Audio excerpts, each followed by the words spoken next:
अस्सलाम वालेकुम स्टूडेंट्स। हम लोग जियोग्राफी के पहले चैप्टर द यूनिवर्स कर रहे थे, उसके लॉन्ग क्वेश्चन हम लोगों ने स्टार्ट किए थे। प्रीवियस लेक्चर में हमने क्वेश्चन नंबर 1 और क्वेश्चन नंबर 2 का हाफ पोर्शन किया था। आज हम क्वेश्चन नंबर 2 का रिमेनिंग पोर्शन और फर्दर लॉन्ग क्वेश्चंस करेंगे। क्वेश्चन नंबर 2 में आपको दो टेलीस्कोप्स के बारे में पूछा गया था, Hubble telescope and Chandra telescope.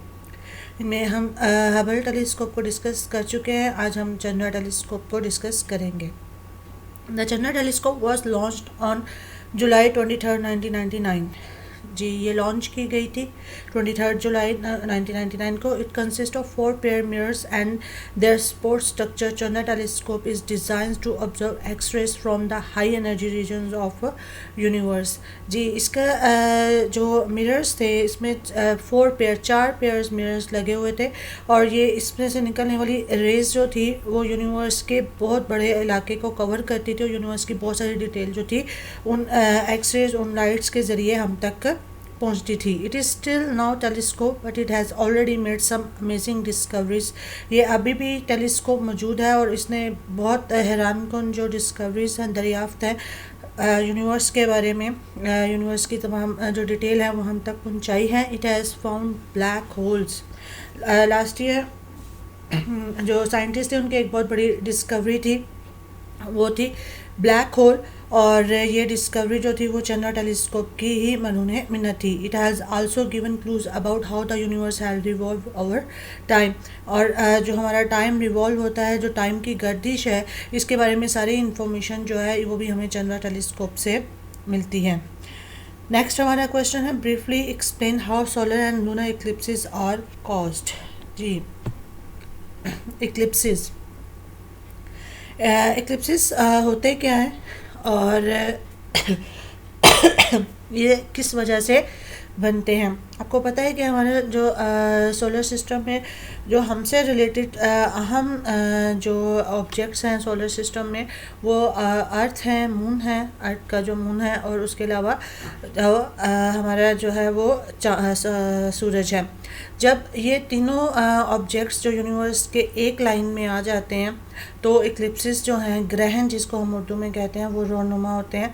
दो तरह से ग्रहण लगता है, एक सोलर इक्लिप्स लगता है यानी कि चांद ग्रहण लगता है, और एक लूनर इक्लिप्स लगता है यानी कि सोलर इक्लिप्स लगता है यानी कि सूरज ग्रहण लगता है, और लूनर इक्लिप्स यानी कि चांद ग्रहण लगता है। पहले हम लोग सोलर इक्लिप्स के बारे में पढ़ेंगे और फिर बाद में हम लूनर इक्लिप्स के बारे में। The most dramatic is a solar Eclipse.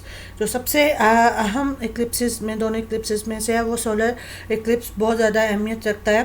When the moon comes in between the earth and sun. और ये कब रोनुमा होता है कि जब तीनों ऑब्जेक्ट्स जो होते हैं वो एक लाइन में होते हैं, यानी कि अर्थ, मून और सन।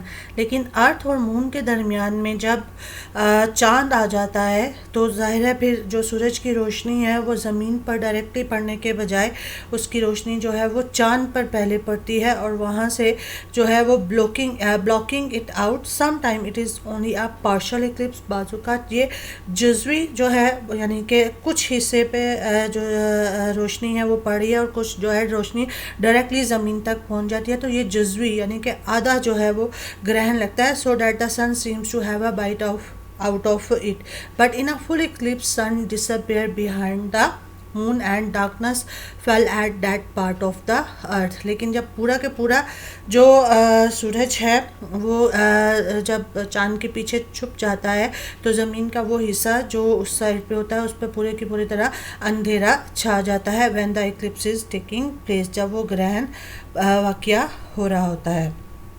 इसी तरह हमारा लूनर इक्लिप्स है, when the earth comes in between the sun and the moon. और जब लूनर इक्लिप्स, चांद ग्रहण कब लगता है, जब ज़मीन जो है वो सूरज और चांद के दरमियान आ जाती है। तो सूरज जो चांद है वो ऑलरेडी जो अपनी रोशनी है वो सूरज से ले रहा होता है, लेकिन जब ज़मीन बीच में दरमियान में आ जाती है तो सूरज की रोशनी चांद तक नहीं पहुंच पाती, तो चांद ग्रहण हो जाता है। It cast its shadow on the moon. तो ज़मीन अपना जो साया है वो चांद पर छोड़ती है, कॉजिंग द लूनर इक्लिप्स, और वो जो है लूनर इक्लिप्स की वजह बनता है। The lunar Eclipse occur only during the full moon. जो लूना चाँद के ग्रहण होता है वो हमेशा तब ही होता है जब चाँद के पूरी 14वीं रात होती है, यानी कि चाँद पूरी तरह से चमक रहा होता है। Total इक्लिप्सेस of moon can last for 4 hours and can be seen from the side of the earth facing the moon. और जो इक्लिप्स पूरा ये चांद ग्रहण होता है ये 4 घंटे तक जारी रह सकता है, और ज़मीन के उस हिस्से पे जिस हिस्से में चांद का वो पार्ट होता है उस हिस्से से चांद ग्रहण को देखा जा सकता है। इससे रिलेटेड जब भी आपको क्वेश्चन एग्ज़ाम में आएगा लूनर इक्लिप्स और सोलर इक्लिप्स, आपको इसकी डायग्राम भी बनानी पड़ेगी, जिसका वो जो डायग्राम बनाने का प्रोसेस है वो मैं ऑलरेडी जो है वो आपके पोर्टल पर जो है डाउनलोड कर चुकी हूँ, वो आप वहाँ से देख सकते हैं। इसके अलावा आपकी बुक्स पर भी मौजूद है, तो जब आप इनको डिस्कस करेंगे तो इनकी डायग्राम्स के साथ इसको डिस्कस करेंगे। हमारा लास्ट लॉन्ग क्वेश्चन है, what is the name of spacecraft which has now crossed the solar system and has gone into outer space, find out the date when it was launched। जी आपने उसका spacecraft का नाम बताना है जो हमारे solar system को क्रॉस कर चुका है और आगे निकल चुका है, और आपने उसकी डेट भी बतानी है कि जब उसको लॉन्च किया गया था। The spacecraft that have gone beyond the solar system. जी ये वो स्पेसक्राफ्ट है, अभी तक जितने भी स्पेसक्राफ्ट भेजे गए थे वो सिर्फ हमारे जो सोलर सिस्टम है उसी के बारे में इंफॉर्मेशन देते थे, उससे आगे नहीं जाते थे। लेकिन ये वाला जो स्पेसक्राफ्ट है ये इसने सोलर सिस्टम की जो बाउंड्रीज है उनको क्रॉस करके ये यूनिवर्स के अगले हिस्सों पर चला गया है, और इसका जो नाम था वो सिस्टम आर वॉयजर्स 1 and 2। ये 2 स्पेसक्राफ्ट है जिनका नाम रखा गया Voyager 1 and 2। These were launched in 1977 from the Kennedy Space Center at Cape Central, Florida। ये अमेरिका के इस इलाके से इसको जो है वो लॉन्च किया गया था बाय 2008 में। Voyager had travel more than 2 billion miles into space. जी खला में इसने अपना सफ़र जो है वो 2 बिलियन माइल्स से ज़्यादा तक का तय कर लिया है। It contains a gold plated CD with 115 messages in different languages. जी स्पेसक्राफ्ट में एक गोल्ड सोने की जो प्लेटेड जो सीडी है वो वहाँ पर मौजूद है, जिसमें 115 जो है पैगामात हैं जो कि 55 मुख्तलिफ ज़ुबानों में मौजूद है। The voice of US president, sound of wind, heart beat, laughter and a mother's kiss and the image sheet of music. ये आपके जो ये सारी आवाज़ें उस गोल्ड प्लेटेड शील्ड में जो है वो रिकॉर्ड की गई हैं, और इस स्पेसक्राफ्ट को जो सोलर सिस्टम से आगे जो दुनिया, आगे जो कायनात है, आगे जो यूनिवर्स है उसकी मालूमात के लिए भेजा गया है। ये हमारे लॉन्ग क्वेश्चन कंप्लीट हो गए। आपका क्वेश्चन नंबर 4 जो है इस चैप्टर का वो आपके सिलेबस में इंक्लूड नहीं है। बाकी सारे जो लॉन्ग क्वेश्चन हैं वो मैं यहाँ पर आपको प्रोवाइड कर चुकी हूँ।